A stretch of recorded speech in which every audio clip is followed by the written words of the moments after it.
Pitcher for Tuesday night, Jack Flaherty joining us.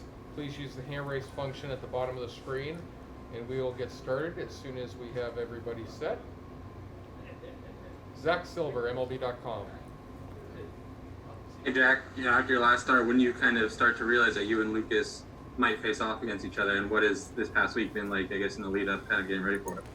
Probably took about an hour after game time, or hour after the game was over.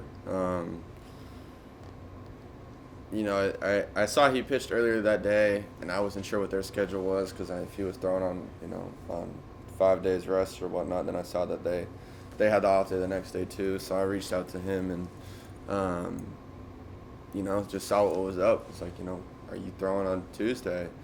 Because I got told I was throwing on Tuesday, and so then I was like, okay, well, there might be a chance. And so once that happened, it was like, all right, this will be cool. It's gonna be fun. Just been kind of excitement over it. I mean, it's obviously it's gonna be fun throwing against him, but in terms of the week's preparation, everything's been the same. Nothing changes. I guess that's kind of the thing is you prepare for White Sox hitters, but at the same time there is kind of this also looming over is the excitement of that, and but also trying to stay focused for a good team in the White Sox. I mean, it's not hard to stay focused if you're going about your preparation, you're going about your work. Nothing about that part changes. It's just the only thing different is the guy on the mound on the other side who I won't really even watch. I hope we get him. I hope we score some runs off of him the way we normally would. It's going to be one of those things. Have you guys heard from Max at all about him kind of being missing out on this duel, or is there a hope that maybe one day in the future will be all three of you guys kind of facing off at least once? I mean, it's I don't know what you're saying. It's kind of impossible for all three of us to kind of face off in one game at the same time. No, just in different moments in your career. Yeah, obviously we all want to go against each other. Max and I've had like a small little one, but never a full game. But it's a cool thing to go against people and some guys you've known since high school that you went to school with like that. Katie Wu, The Athletic. Jack, you were a freshman when Lucas was a senior, right, in high school? I was sophomore when they were both seniors. I'm not good at math, that's why I asked. What was the camaraderie like between you two? What was that like when you guys were, like, the relationship between you two in high school? Well, Lucas was he was one of the first guys that when I was a freshman, he was a junior. He was one of the first guys to introduce himself to me. He doesn't remember that, I do. And then I kind of went with him everywhere. He was one of the guys that gave me rides wherever I needed it, whether it was to practice or when we played games on the weekends. My mom would always take me. Sometimes I'd stay with him and he'd drive me, he'd take me. So it was one of those things. I was always close with him. Max much in the same once he got there, but Lucas started as a freshman in my sophomore year. We were close. He took me pretty much everywhere. How often did you guys stay in contact through each level of progression through your careers? All the time. It was pretty much nonstop. I mean, we all worked out together for the first.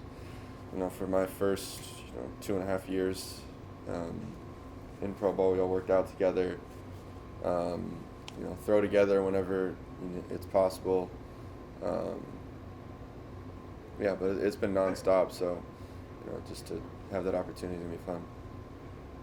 Do you still stay in contact with your high school coach? And if so, has he reached out at all? I told him, I was the first one. I told him, I said, me and Lucas are there on Tuesday, and I told him he better be out here. So we'll see if he ends up making the trip or not. I have not heard whether or not he will. Thank you. Jeff Jones, Belleville News Democrat. Hey, Jack, when was the last time you pitched against Lucas, if you ever have? Was there even like an inter-squad scrimmage or like a travel ball game, anything where you've ever faced off with him in the past? Not that I can think of. I don't think I've ever pitched against him, not even in like an inter-squad or something like that I can really think of pitching against him. Mm-hmm. Do you remember the first time you saw him pitch? Was it in high school, or did you know him even before that? No, the first time I saw him pitch was in high school. I don't remember it. I don't remember him. I can remember meeting him, but I don't remember the first time I ever watched him throw. I just know I didn't know anything about him, or that like who he was or what he was going to end up being. I was very unaware at that time. Jim Hayes, Valley Sports Midwest. Hey Jack, how are you? Jim? Hey, you're kind of known as a guy who maintains focus as well as anyone, even when you were a much younger guy. But the fact that you're facing your friend, high school, does this game have more emotion tied to it for you? Not emotion, maybe a little bit more fun in terms of that. It's going to be interesting. Or it'll be one of those things, being out there warming up before the game, and sometimes you look over and you see who you're pitching against and you see their warm up, and you see that, and it's gonna be one of those. I'll probably laugh for a split second or whatnot, and seeing him, and then seeing my high school pitching coach over there too. So it's gonna be one of those things. Probably laugh a little bit, but yeah, that'll be the biggest part of it, is that warm up, playing catch in the outfield before it's it's really go time. Is this something you guys had discussed when you were here, that one day you would meet up against each other in Major League Baseball? I think definitely one day, I'll be in the big leagues between the three of us. In terms of matching up, I don't know if that was ever. I think it was more of a conversation, Max versus Lucas. But and hopefully that happens at some point. But it's gonna be fun. It doesn't take away from any focus or anything or any. It's still, we want to go out and win the game. We want to go out and win tonight. We want to go out and win tomorrow. Win each and every game. So it doesn't change any of that. Thank you. All right, Hall of Fame writer Rick Hummel of the St. Louis Post-Dispatch. Jack, we know how much you like to bat when you're pitching. You going to miss that tomorrow? Absolutely. He tried to tell me that he wishes he was hitting in this game, and I was like, in my head, I was like, I wanted to get in there and face him, because it's been a while since I've faced him. So, yeah, I wish this was different circumstances. I could get in there against him. You mentioned your high school pitching coach in a recent answer you gave there. Could you go over that a second? Yeah, I mean, that was their pitching coach was our high school pitching coach, Right. as well. Okay. So he's somebody I've been in contact with all the time for years. He was there until my junior year. He was there for Max and Lucas, and now he's their guy. So it's gonna be fun to see him. He's gonna try to get me out of what I do. I know he's gonna try to talk to me and just come out there and see me before the game. But yeah. It's not going to work, huh? Of course not. Thank you. Ryan McGuffey, NBC Sports Chicago. Yeah, Jack, I actually wanted to ask you about, it's not going to affect how you pitch or anything, but to have the uniqueness of Ethan be across the dugout. Your high school coach actually is flying in for the game, so we took you up on that offer. We talked to him. So to have all of those intangibles and that support system throughout at a game like this, and I'm sure you'll catch up with them after the game, what is that support like to have in a game like this? It's rare. I think it's just super rare to everybody coming from the same high school.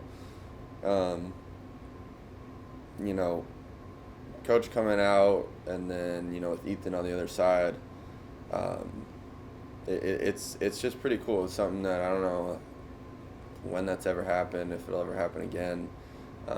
So it's just pretty cool, and it's something that I during the game I'm gonna try to enjoy it for part of the process, and make sure that I still enjoy it. You enjoy those moments and understand what is going on and what it is. So yeah. Thank you. Derek Gold, St. Louis Post-Dispatch.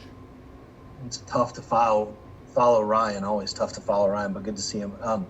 Hey, Jack, I hope I have this, if I remember this correctly. I remember talking to Lucas at the All-Star game a few years ago, and he said one of the things that really struck him about you was your command of, or your feel for four pitches. And if he could borrow something from you, it was that kind of array and trust you had in four pitches. And I know that you and Max talk about kind of pitch crafting and how to work on things. What would you take from Lucas if you could kind of put together a super Harvard Westlake pitcher composite? What would you take from him? I mean, there's a lot you could take from him. I mean, you could take his build. I mean, the dude's 6'6", 2 whatever, but he's is a large dude, a big human. You know, I like most time when I'm in a room, I feel like I'm pretty sizable, and I get next to him, and you know, my mom even says it. She's like, you know, you guys just look small next to him. No matter how else you look near most other people, he just looks bigger. So, you know, his build, his mentality, where he trusts his stuff, he throws his stuff over the plate. He's like, you know, here it is and hit it. And then that changeup, that Bugs Bunny changeup that he's got, you know, I'd love to be able to have that and add that. When you kind of made the shift in 2019, and you talked a lot about trusting your stuff, was that something you talked to Lucas about then, or you just knew from watching him and kind of adopted? I mean, that's just, those are adjustments that you make as you understand, you know, what's kind of going right, what's going wrong, and those were things that were adjusted. I was obviously in contact with him and a bunch of other people during that time. Thanks, Jack. Katie, one more. If you don't mind, I was wondering if you talked to Dylan. So Dylan and Nick Magical were high school teammates too, and they both played under Dylan's dad, Jeff. So it's kind of like a bunch of reunions. Have you had a conversation with him about that, and just like the weirdness of it all happening right now? I haven't, but that's really interesting. I didn't know that him and Nick were teammates. So yeah, they were with Davey Davis. No, I haven't talked to him about that at all. Yeah, I haven't had a chance. They're like 6 of them. Yeah, I know that they've got a bunch from that high school up there. I know that they've got a bunch that came out of there, but no, I'm sure it'll be cool for him to catch up. Cool. Thanks, Jack. Thank you guys. All right. Thank you, Jack. Appreciate it.